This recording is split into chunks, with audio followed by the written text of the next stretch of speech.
شروع کرتا ہوں اللہ تعالیٰ کے نام سے جو بڑا مہربان اور نہایت رحم والا ہے۔ حضرت انس رضی اللہ تعالیٰ عنہ بیان کرتے ہیں، عبداللہ بن سلام رضی اللہ تعالیٰ عنہ کو جب رسول اللہ صلی اللہ علیہ وآلہ وسلم کے مدینہ تشریف لانے کی خبر ملی تو وہ آپ کی خدمت میں آئے اور کہا کہ میں آپ سے 3 چیزوں کے بارے میں پوچھوں گا جنہیں نبی کے سوا اور کوئی نہیں جانتا۔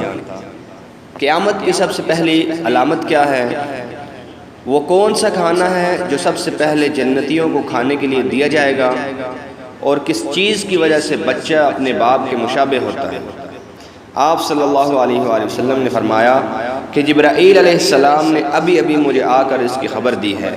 اس پر عبداللہ نے کہا کہ ملائکہ میں تو یہی تو یہودیوں کے دشمن ہیں۔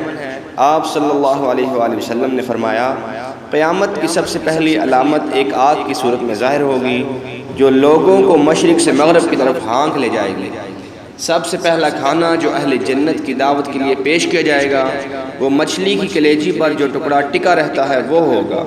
اور بچے کی مشابہت کا جہاں تک تعلق ہے تو جب مرد عورت کے قریب جاتا ہے اس وقت اگر مرد کی منی پہل کر جاتی ہے تو بچہ اسی کی شکل و صورت پر ہوتا ہے، اگر عورت کی منی پہل کر جاتی ہے تو پھر بچہ عورت کی شکل و صورت پر ہوتا ہے۔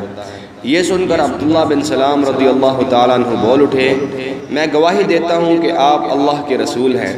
پھر عرض کیا، یا رسول اللہ، یہود انتہا کی جھوٹی قوم ہے، اگر آپ کی دریافت کرنے سے پہلے میرے اسلام قبول کرنے کے بارے میں انہیں علم ہو گیا تو آپ کے سامنے مجھ پر ہر طرح کی تہمتیں درنی شروع کر دیں گے۔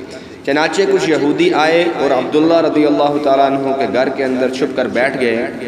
نبی کریم صلی اللہ علیہ وآلہ وسلم نے ان سے پوچھا، تم لوگوں میں عبداللہ بن سلام کون صاحب ہے؟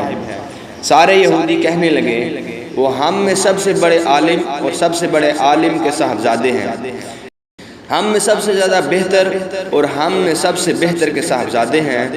آپ صلی اللہ علیہ وآلہ وسلم نے ان سے فرمایا، اگر عبداللہ مسلمان ہو جائیں تو پھر تمہارا کیا خیال ہوگا؟ انہوں نے کہا، اللہ تعالیٰ انہیں اس سے محفوظ رکھے۔ اتنے میں عبداللہ رضی اللہ تعالیٰ عنہ باہر تشریف لائے اور کہا، میں گواہی دیتا ہوں کہ اللہ کے سوا اور کوئی معبود نہیں، اور میں گواہی دیتا ہوں کہ محمد صلی اللہ علیہ وآلہ وسلم اللہ کے سچے رسول ہیں۔